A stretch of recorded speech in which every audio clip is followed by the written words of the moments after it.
buenas, una vez más aquí con otro vídeo. Hoy os presentamos un plato súper de verano con tres ingredientes. El melón, agua bichí, que le va a dar un toquecito de sal y un poquito de burbujita, jamón y el bichí. Pues una receta muy sencillita.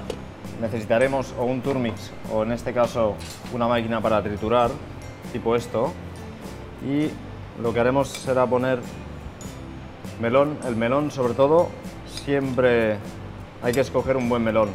Es importante tener confianza con el frutero y que nos venda un melón hembra antes que nos venda un melón macho, ya que el hembra tiene mucho más sabor que el macho.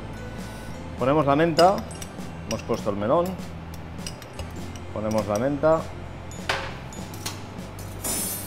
y más o menos pondremos una tercera parte de agua bichí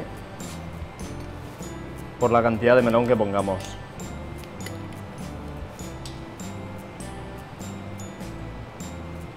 El agua bichí, como hemos dicho, le va a dar ese toque de sal.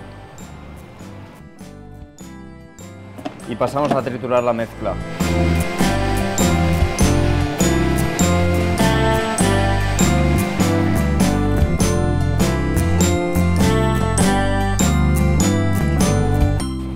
Pues vamos a emplatar el plato.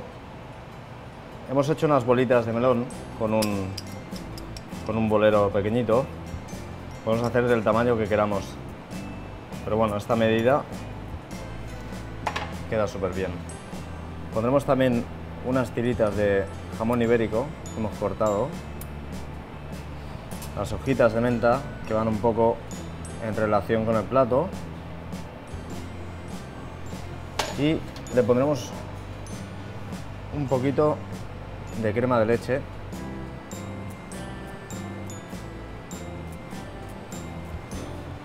y ya está lista para servir.